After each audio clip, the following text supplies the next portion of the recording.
어떤 분들은 우리가 나가서 뭔가 액션을 취해야 되지 않겠냐 이렇게 얘기를 하지만 로마서에 있는 말씀을 통해서 볼 때에는 우리가 액션을 취하기보다 하나님 앞에 기도하라 이렇게 말씀하십니다. 이 민족을 위해서 이 나라를 위해서 기도하는 우리 성도들 되실 수 있기를 바랍니다. 오늘 하나님의 말씀은 창세기 36장 1절부터 43절까지 있는 말씀인데요. 시간 관계상 우리 1절부터 8절까지만 읽도록 하겠습니다. 창세기 36장 1절부터 8절까지 있는 말씀입니다.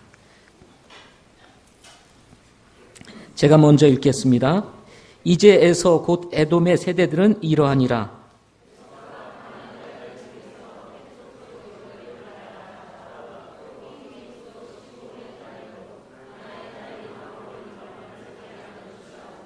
또 이스마엘의 딸이요 느바요의 느인 바스밧을 취하였는데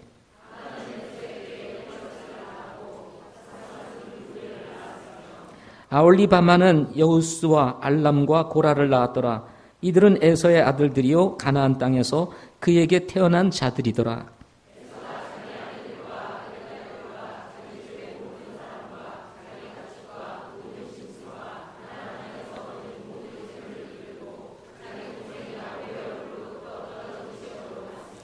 그들의 재물이 너무 많아서 그들과 함께 거할 수 없었더라. 또한 그들이 나그네로 거하던 땅이 그들의 가축으로 인하여 그들을 수용할 수 없었더라.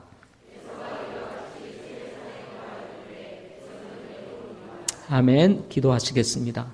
살아계신 아버지 하나님, 이 시간 저희들이 하나님 앞에 예배로 섰습니다.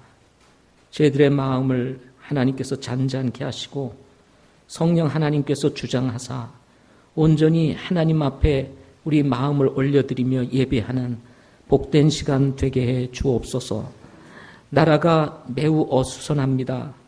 하나님, 주께서 권세도 하나님께서 내신다 했사오니 하나님께서 이 나라를 지키시고 올바른 권세자들을 세우셔서 하나님께 영광을 돌려드리는 그런 나라 되게 하여 주옵소서.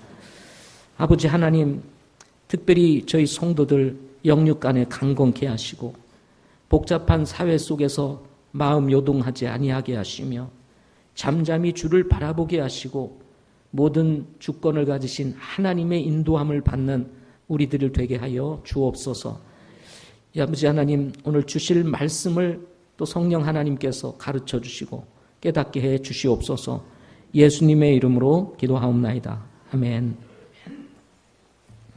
오늘 말씀의 제목은 세상이 번성할 때라는 제목으로 말씀을 같이 나누도록 하겠습니다. 사람들이 사는 세상은 선과 악이 공존하는 것과 같이 좋은 것과 나쁜 것들이 같이 공존하게 됩니다.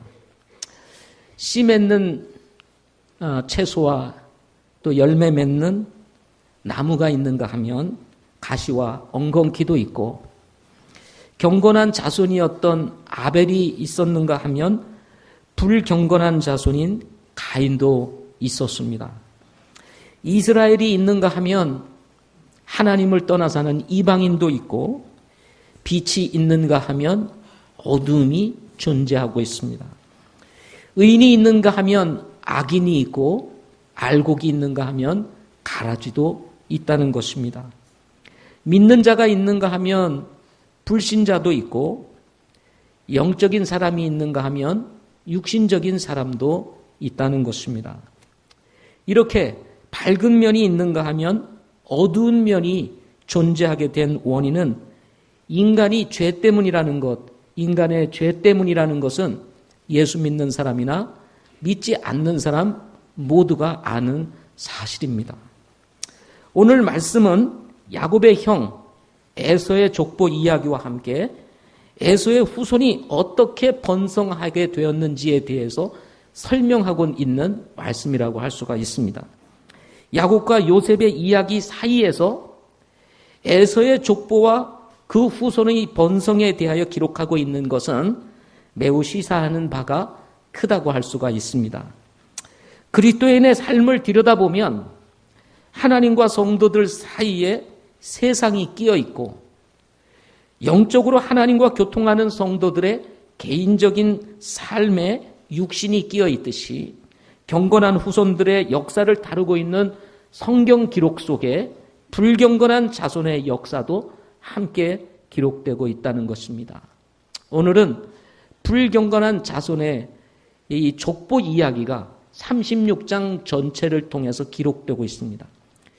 태어나면서부터 언약의 계승자가 되었던 야곱과 달리 장자로 태어났음에도 불구하고 언약의 계승자에서 제되었던 에서는 하나님의 뜻과는 반대의 길을 갔던 이삭의 아들이었습니다.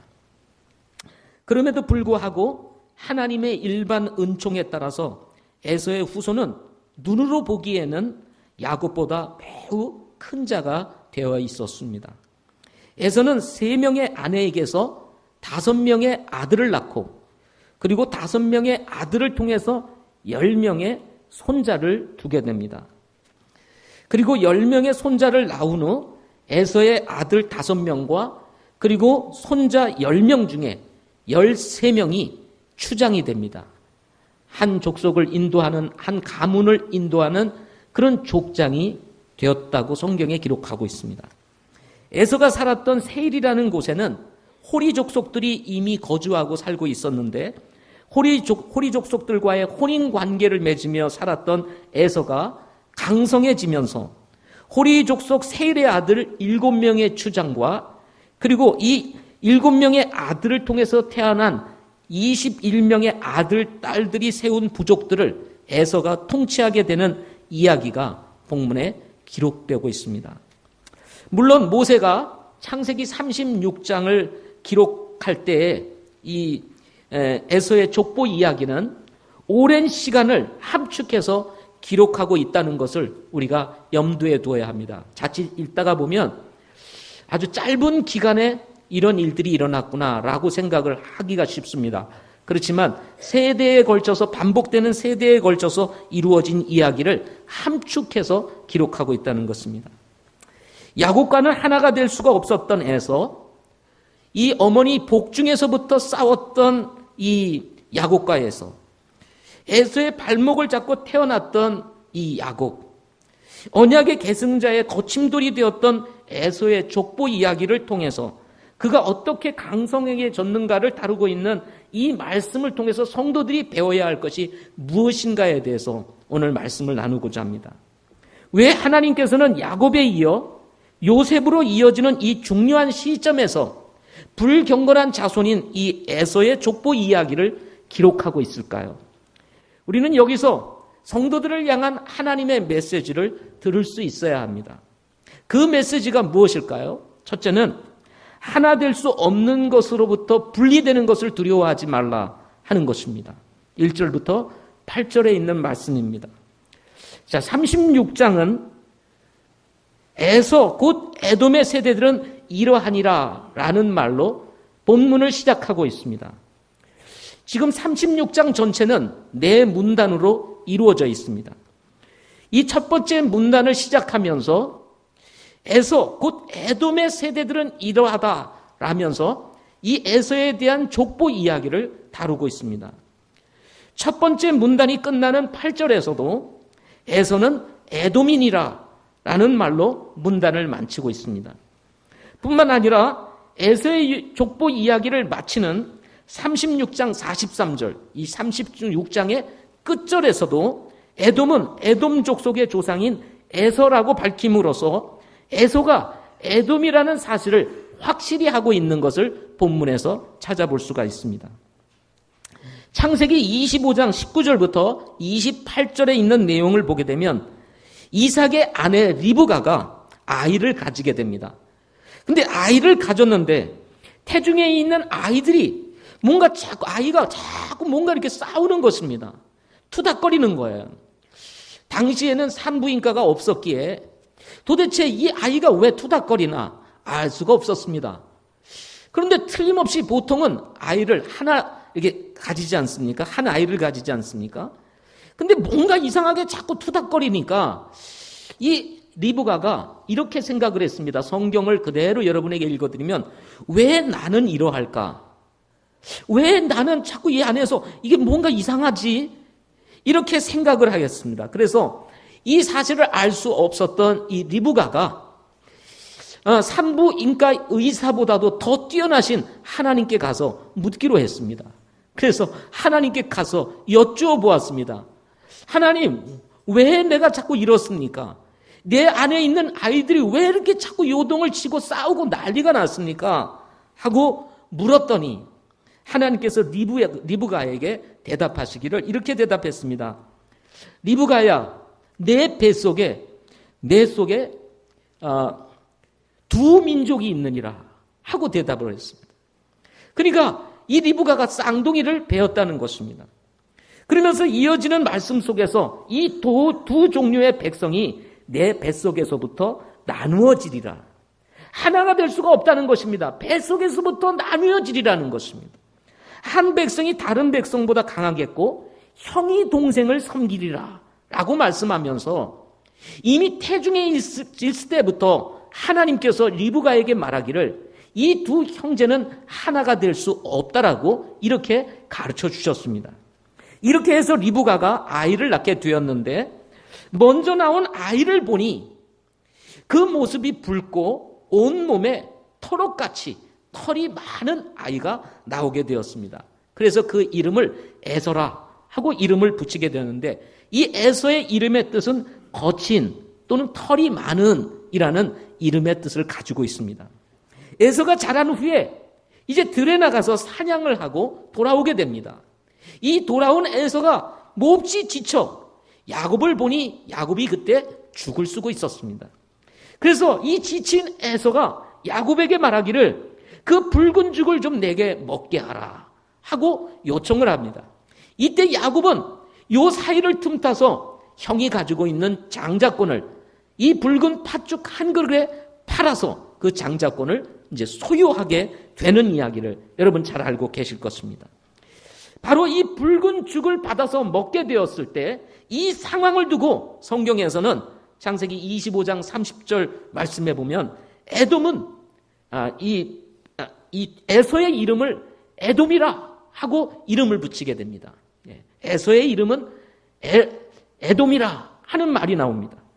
이 에돔은 붉다는 뜻을 가지고 있습니다. 붉은이라는 뜻을 가지고 있습니다. 이후 야곱과 에서는 이 장자권 문제, 팥죽 한 그릇으로 장자권을 팔았던 에서, 그리고 팥죽 한 그릇으로 장자권을 샀던 이 야곱과 서로 적대적 관계를 가지게 되었고, 이로 인해서 야곱은 에서를 피해 삼촌 라반이 있는 바단 아람으로 피신을 하게 됩니다. 20년 후에 가나안 땅으로 돌아올 때 이 야곱과 에서는 극적으로 화해를 이루게 됩니다. 그렇지만 출애굽기 17장을 가게 되면 이스라엘 백성들이 광야에서 아말렉과 전쟁을 이루게 됩니다. 무장이 전혀 되지 않은 이스라엘 백성들이 광야를 지나는 중에 만났던 이 아말렉 족속은 바로 에서의 아들 엘리바스가 자신의 첩을 통해서 낳은 아들이 바로 아말렉이었습니다.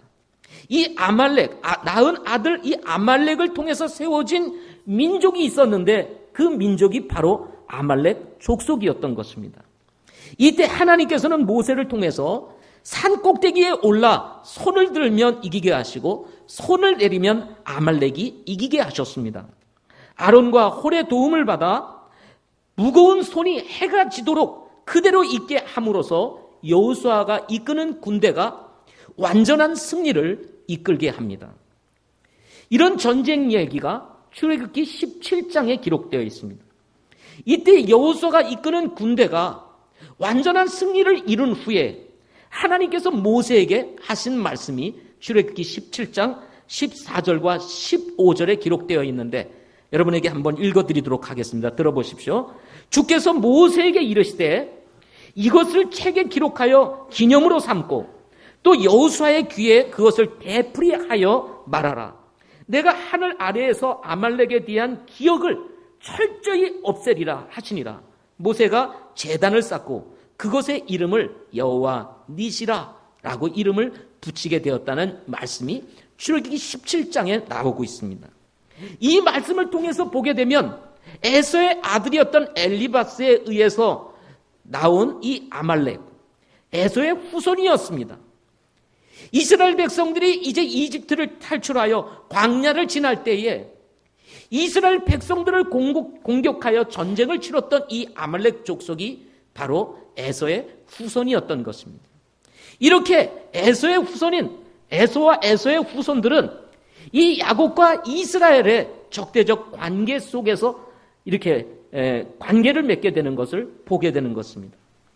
왜 야곱과 에서는 이렇게 하나가 될 수 없었을까요? 그것은 야곱과 에서의 가는 길이 달랐기 때문이라는 것입니다. 에서는 야곱과 달리 하나님의 말씀에 머물러 있지를 않았습니다. 오늘 본문 말씀을 읽어보게 되면 에서는 무엇보다도 가나안 여인들을 아내로 삼았습니다. 하나님은 이방 여인들과 결혼을 금지시키셨습니다. 신명기 7장 4절 말씀에도 그렇고요. 또 창세기 28장 8절에 있는 말씀을 통해서도 이방 여인들과 결혼하지 말 것에 대해서도 말씀하고 계십니다. 왜냐하면 그들은 우상을 섬기는 백성들이었기 때문이었습니다.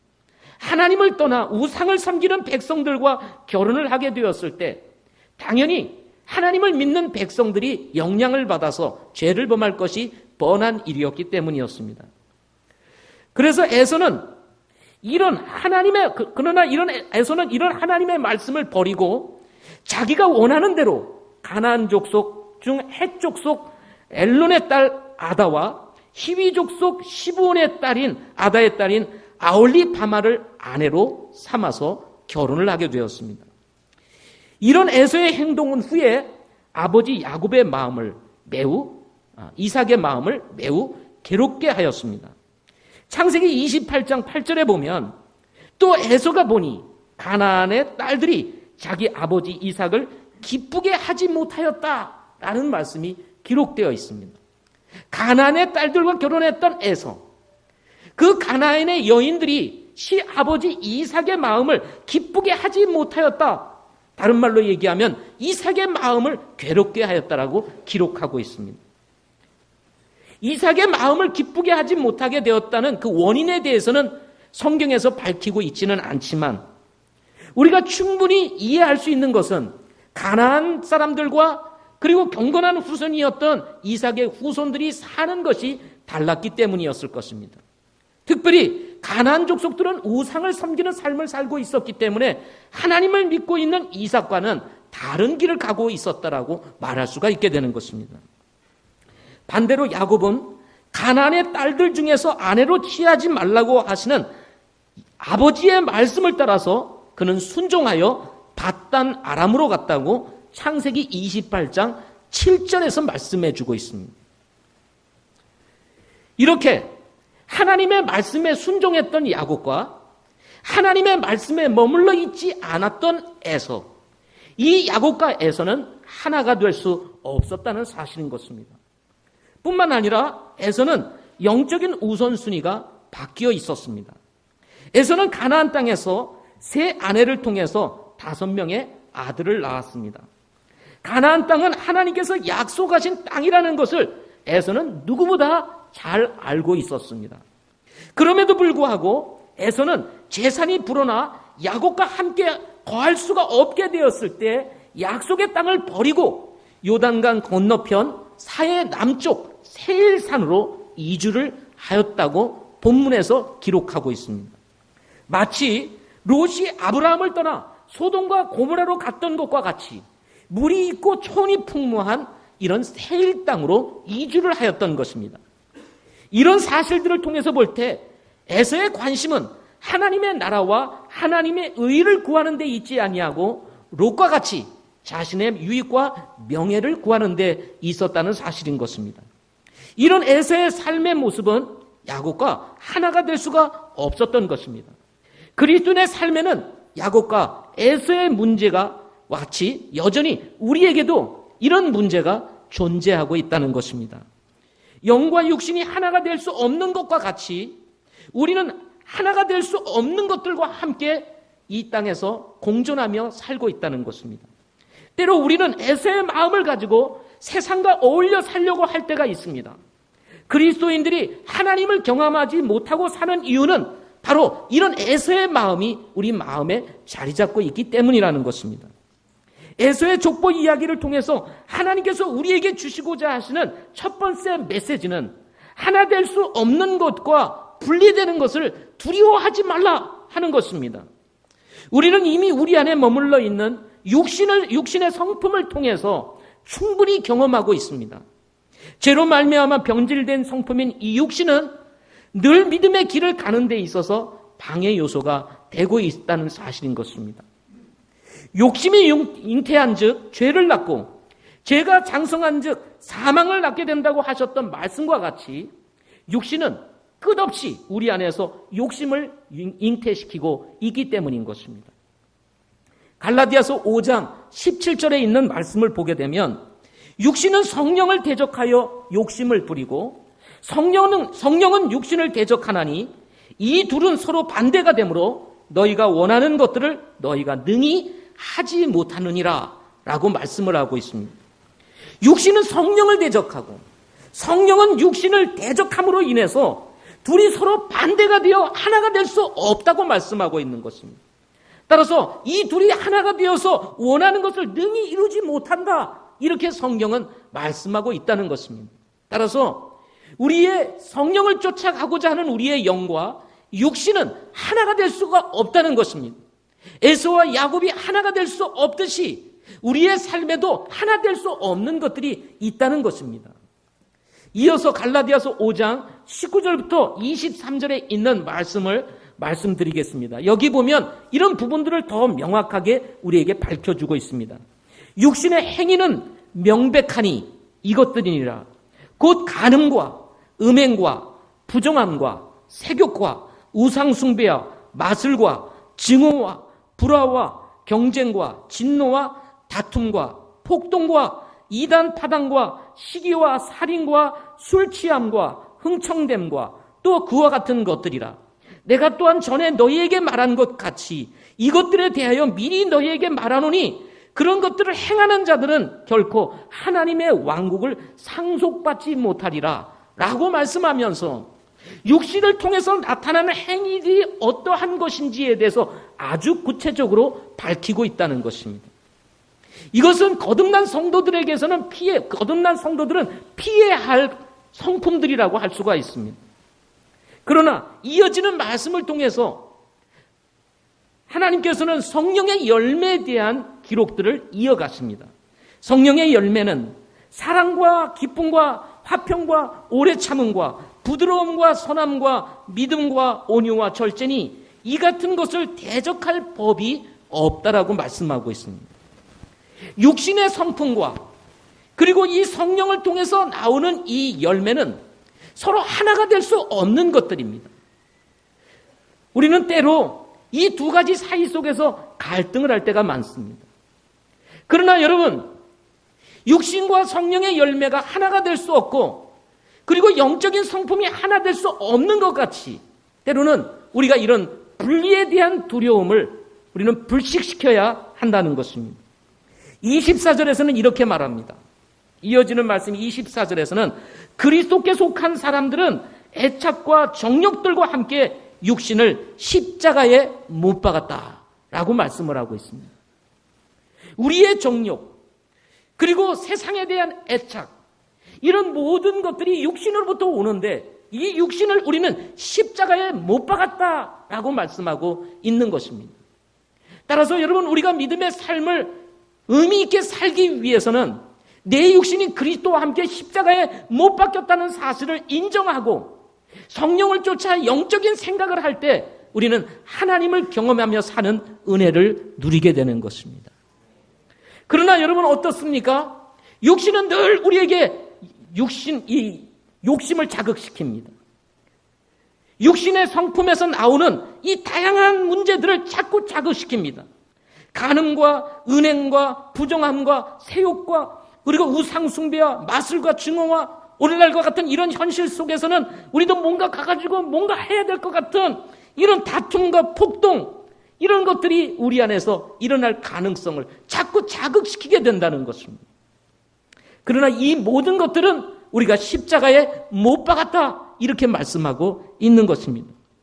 사랑하는 성도 여러분, 세상이 잘 되는 것을 부러워하지 말고 하나님의 약속인 말씀에 머물러 있기를 기뻐하시는 분들이 되시기를 바랍니다. 에서의 내용을 보게 되면 에서는 그야말로 후손이 번성하면서 세상에서는 잘 되는 사람이었습니다. 그렇지만 중요한 것은 에서는 하나님으로부터 멀어져 있는 사람이었다는 것입니다. 때때로 우리는 이 세상을 바라보면서 잘 되는 것을 보면서 부러워할 때가 있습니다. 그러나 중요한 것은 우리가 그것과 하나가 될 수가 없다는 사실입니다. 따라서 분리되어 있는 것을 두려워하지 말고 하나님의 말씀 안에 머물면서 영적인 우선순위를 가지고 주님을 섬기는 저와 여러분들이 되실 수 있기를 바랍니다. 두 번째로는 하나님을 떠난 인생은 허무하니 소망을 하나님께 두라 하는 말씀입니다. 31절부터 43절에 있는 내용의 말씀입니다. 야곱의 이야기는 이 35장에서 멈추지 않고 37장으로 이어지면서 요셉과 함께 11명의 언약의 자손들의 이야기가 이제 지속적으로 기록되게 됩니다. 그리고 36장, 35장부터 37장, 그 사이의 36장, 이 36장에 에서의 이 후손들에 대한 이야기가 한 장 전체에 걸쳐서 기록되어 있습니다. 5명의 자녀, 그리고 이 5명의 자녀 중에 2명을 통해서 낳은 10명의 손자, 그리고 이 중에서 5명의 자녀와 10명의 손자 중에서 13명이 추장이 되어 자신의 족속들을 그리고 가문을 다스리는 이런 사람들이 된다는 사실을 본문에서 기록하고 있습니다. 자, 13명의 추장이 이제 세워지면서 에서의 가문은 그야말로 강성해지게 됩니다. 강성해지게 되었던 이 에서의 가문은 당시 호리 족속 7명의 추장과 그리고 7명의 아들들을 통해서 낳았던 21명의 아들, 딸들의 부족들을 통치하는 통치자가 되게 됩니다. 야곱의 자손들이 기근을 만나 이집트로 내려가 거부살이를 할 때 에서의 후손들은 세일을 중심으로 세력을 확장하며 그 지역을 통치하는 왕이 되었다는 말씀이 본문에 기록되고 있는 것입니다. 이렇게 하나님을 떠난 사람들이 잘 되는 것을 보면서 우리는 가끔 의아해할 때가 있습니다. 어떻게 예수를 안 믿는 사람들이 예수님을 믿는 사람들보다 저렇게 잘 될까? 도대체 하나님의 뜻은 무엇일까? 하나님께서 우리를 좀 약 올리시려고 하시는 게 아닌가? 뭐 이런 생각들을 우리는 가끔 가지게 됩니다. 저는 가끔 이런 말씀들을 생각해 보며 또 제 인생 가운데서 경험하는 일들을 생각하는 것이 있습니다. 우리나라의 유수한 기업의 회장들을 생각하면서 어떻게 저렇게 부자가 될 수 있었을까? 라는 생각을 가져보게 됩니다. 세상을 이렇게 들여다보면 저도 가끔은 이렇게 돈이 흘러가는 길이 보이는 것 같이 이렇게 느껴질 때가 있습니다. 야, 이렇게 하면 돈을 좀 벌 수 있을 텐데. 여러분도 그런 때가 있으시죠? 한편으로는 또 하나님께서 나에게 좀 부를 주셨으면 참 좋겠다 라는 생각을 가질 때가 있습니다. 왜냐하면 하고 싶은 일이 너무 많기 때문에 그렇습니다. 하나님이 나에게 부를 주신다면 우리 예배당을 좀 멋지게 지고 싶습니다. 우리 경건한 다음 세대들이 이곳에서 정말 아름답게 주님을 섬기며 자랄 수 있는 그런 예배당을 다 지어서 저 바깥에서 추운 데서 한데에서 놀기보다 실내 체육관이 딱 있어가지고 우리 아이들이 막 와서 놀 수 있는 이런 건물을 가지고 있다면 얼마나 좋을까? 예. 여러분 동의하시죠? 청년들. 우리 장년들도 동의하시죠? 예. 체육관 빌려가지고 족구하느니 우리 교회에 이런 시설을 갖추고 있다면 얼마나 좋을까? 그런 생각을 가져보게 됩니다. 미국에 가서 보면 교회들이 대부분 이렇게 체육관을 가지고 있어요. 성도들이, 자녀들이 막 와서 놀고 뛰면서 그곳에서 정말 이렇게 믿음의 생활을 하는 것을 보면 정말 부러울 때가 참 많습니다. 하나님이 내게 돈을 주시면 제일 먼저 하고 싶은 것, 그게 예배당을 좀 짓고 싶습니다. 그래서 가끔은요, 그냥 지나가는 스치는 생각에 복권 한번 사볼까? 그냥 생각입니다, 생각. 당첨되면 내가 그냥 전부 다 투자해서 예배당을 지을 텐데, 이런 생각을 가지게 됩니다. 그러나 제가 내리는 결론이 있습니다. 이런 생각, 저런 생각, 인간적인 생각, 영적인 생각 다 하면서 내리는 결론, 그것은 지금의 우리가 가지고 있는 불안, 잠시일 뿐이라는 것입니다. 이병철 씨도 세상을 떠났습니다. 정주영 씨도 세상을 떠났습니다. 이건희 씨는 죽고 싶어도 죽을 수 없는 신세가 되고 말았습니다. 수많은 돈, 수조에 달하는 재산을 가진 지금의 그분에게 있어서 그 재산이 무슨 의미가 있을까라는 생각을 가져보게 됩니다. 재산 상속 문제, 여러 가지 복잡한 이런 얽혀있는 문제들로 인해서 그의 생명을 보존하고 있는 지금의 상태에서 그는 얼마나 괴로울까 한번 생각해 보게 되는 것입니다. 오늘 말씀을 보면 에서의 후손이 왕이 되어 다스리는 이야기가 기록되어 있습니다.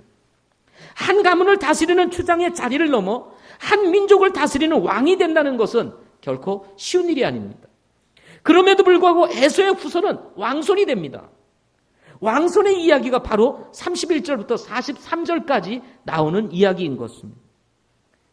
이 31절부터 43절까지 내용을 읽어보게 되면 다음과 같은 패턴으로 기록되어 있는 것을 보게 됩니다. 34절, 요밥이 죽음에 대신하여 통치하였고, 35절, 후삼이 죽음에 대신하여 통치하였고, 36절, 하닷이 죽음에 대신하여 통치하였고, 37절, 삼나가 죽음에 대신하여 통치하였고, 38절, 사울이 죽음에 대신하여 통치하였고, 39절, 바알 하나니 죽음에 대신하여 통치하였다. 라는 패턴으로 계속해서 기록되고 있는 것을 보게 됩니다. 에서에게서 나온 추장들의 이름이 기록되면서 에돔은 에돔 족속의 조상인 에서라는 말로 끝나는 이 본문에서 결국 왕의 역사 그리고 통치의 역사는 죽음으로 이어진다는 사실을 본문에서 우리에게 지적하고 있습니다. 인생에 있어서 피할 수 없는 것 한 가지가 있다면 그것은 죽음일 것입니다. 통치자도 백성도 신하도 한 번은 다 죽게 된다는 사실인 것입니다. 물론 경건한 후손들도 그 족보 이야기를 보게 되면 역시 죽음으로 이어지는 것은 매 마찬가지입니다. 예수 믿는 사람이나 예수 믿지 않는 사람이나 사람은 누구나 한 번은 죽게 되어 있습니다. 그러나 예수 믿는 사람과 믿지 않는 사람, 경건한 사람과 불경건한 사람의 다른 점이 한 가지 있습니다.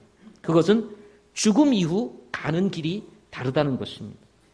한 번 죽는 것은 사람에게 정한 것이지만 그 후에는 심판이 있다고 말씀하고 있기 때문에 그렇습니다. 오늘의 영화, 오늘의 인기, 오늘의 명예, 오늘의 권세, 자랑할 것이 없는 이유는 이렇게 사람은 죽음 앞에서 모든 것을 내려놓을 수밖에 없기 때문인 것입니다. 그렇다면 우리의 인생 가운데서 가장 소중한 것이 과연 무엇일까요? 모세는 신명기 33장 27절에서 말하기를 이렇게 얘기합니다. 영원한 하나님께서 내 피난처가 되시며 영존하는 팔들이 밑에 있도다. 그분께서 내 앞에서 원수를 쫓아내시며 그들을 멸하리라 하시리로다. 라는 말씀이 기록되어 있습니다. 모세는 이스라엘 백성들을 향해서 하나님을 두고 말하기를 그분은 영원하신 분이라고 선포하고 있습니다. 그분의 팔은 영존하는 팔이라고 이야기를 합니다. 이스라엘 백성들을 괴롭히는 원수들을 쫓아내시며 그들을 멸하실 분이 바로 이 하나님이라고 선포하고 있습니다. 여러분, 사람은 일시적인 존재일 수 있지만 하나님은 영원하신 분이라고 말씀하고 있는 것입니다. 여러분, 우리의 인생의 소망이 무엇일까요? 과연 인기일까요? 명예일까요? 아니면 일시적으로 가지고 있다가 잃어버릴 물질일까요? 여러분, 우리가 붙잡아야 될 소망, 우리가 잡아야 될 진정한 소망은 사라질 것이 아니라 영원히 존재하시는 하나님이시라는 것입니다. 시편 9편 7절에서 시편 기자는 이렇게 이야기를 합니다. 주께서는 영원히 계시리니 그분께서 심판을 위하여 자신의 왕자를 예비하셨도다. 하나님은 영원하신 분이시라고 말씀하십니다. 그리고는 그분께서 말씀하시기를 심판을 위하여 자신의 왕자를 예비하셨도다 라고 말씀하고 있는 것입니다. 사람은 죽음으로 끝나는 것이 아니라 죽음 이후에 바로 이 심판의 보호자 앞에 사람들은 누구나 한 번쯤 서게 된다는 사실을 성경에서는 말씀해 주고 있다는 것입니다. 모세는 시편 90편에서 이렇게 기도합니다. 시편은 대부분 다윗의 시입니다. 다윗의 시로 기록된 이 시편 속에 모세의 시도 기록되어 있습니다. 모세가 기도하면서 적었던 시, 그것이 시편 90편입니다. 이 시편 90편에서 모세는 산들이 생기기 전 혹은 주께서 땅과 세상을 조성하기 전 곧 영원부터 영원까지 주는 하나님이시니이다 라고 그는 이야기를 합니다. 하나님을 두고 뭐라고 얘기를 합니까? 영원부터 영원까지 주는 하나님이시라고 말씀하시면서 그 하나님은 영원하신 분이시라고 말씀을 하고 있는 것입니다. 그분이 이 세상을 만드시고 우주를 창조하시며 이 세상을 조성하신 분이시라고 말씀하고 있는 것입니다. 그리고는 4절에서 이렇게 얘기를 합니다. 주의 눈 앞에서는 천년이 단지 지나간 어제와 같으며 밤의 한 경점과 같도다. 영원하신 하나님 앞에 인생은 그야말로 어제 하루와 같고 그리고 밤의 한 경점과 같다는 것입니다. 사람이 이 땅에서 1000년, 10,000년을 산다 할지라도 영원하신 하나님 앞에서는 그야말로 한 점에 불과하다는 사실을 말씀해 주고 있는 것입니다. 따라서 우리의 소망은 부와 명예와 권세에 있는 것이 아니라 살아계신 하나님, 영원하신 하나님께 있다는 사실을 말씀해 주고 있는 것입니다. 창세기 36장을 통해 하나님께서 주시는 두 번째 메시지 무엇일까요? 부와 명예와 권세를 가지고 있어서 생명 되신 하나님을 떠나서 산다면 그것은 의미가 없다는 것입니다.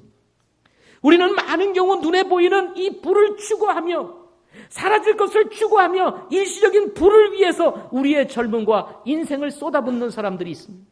인기를 위해서, 명예를 위해서, 권세를 위해서 자신의 삶을 다 쏟아붓는 사람들이 있습니다. 그 위에 하나님이 계시다는 사실을 잊어버린 채 말입니다.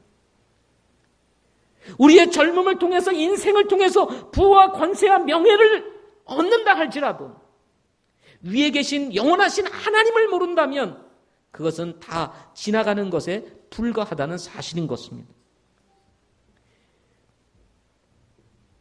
우리 성도들에게 있어서 진짜 유산, 그리고 성도들이 후손들에게 물려줘야 할 진짜 유산은 물질이나 명예나 땅이나 소유가 아니라 살아계시고 지금도 역사하시는 영원하신 하나님을 믿는 신앙이라는 것입니다. 신앙이야말로 우리의 인생에 있어서 최고의 재산입니다. 에서는 하나님의 축복에서 제외된 사람이었습니다. 눈에 보이는 것을 추구하며 자신의 유익을 구했던 에서, 나름대로 세상에서는 잘 나가는 사람이었고 그야말로 왕손이 되었던 그런 사람이었음에도 불구하고 그는 하나님의 축복에서 제외되었던 사람이었다는 것입니다. 결국 에서의 인생도 사라질 인생에 불과했다는 것입니다. 따라서 우리는 이 에서의 족보 이야기를 통해서 가져야 될 것이 한 가지 있습니다. 그것은 바로 영적인 시야입니다. 보이지 않는 하나님을 볼 수 있는 시야, 일시적으로 가지고 있다가 사라질 것들을 바라보는 시야가 아니라 그 너머를 바라볼 수 있는 영적인 시야가 우리에게 필요하다는 것입니다. 우리의 소망은 이 땅에 있는 것이 아니라 살아계신 하나님께 있기 때문인 것입니다. 오늘 혹시 여러분들 가운데서 영원한 소망 되신 분 예수님을 아직 모르시거나 그분을 알기 원하시는 분들이 있다면 여러분 주저하지 마시고 살아계시고 지금도 역사하시는 하나님을 만나는 축복이 여러분에게 있기를 바랍니다. 자칫 정말 우리의 인생에 가장 값지고 소중한 것이 무엇인지를 잊어버린 채 우리는 환상을 쫓아 살다 죽음 앞에 섰을 때 이것이 아무것도 아니라는 사실을 깨닫는 순간 결국 사람은 후회밖에 남는 것이 없게 된다는 사실인 것입니다. 그러나 우리를 지으시고 우리를 조성하시고 우리를 죄에서 구원하시기 위해서 독생자 아들 예수 그리스도를 이 세상에 보내주신 그 사랑하시는 그 하나님을 만나는 것이야말로 여러분 인생에 있어서 가장 큰 축복이라는 사실을 기억하시기를 바랍니다. 기도하겠습니다.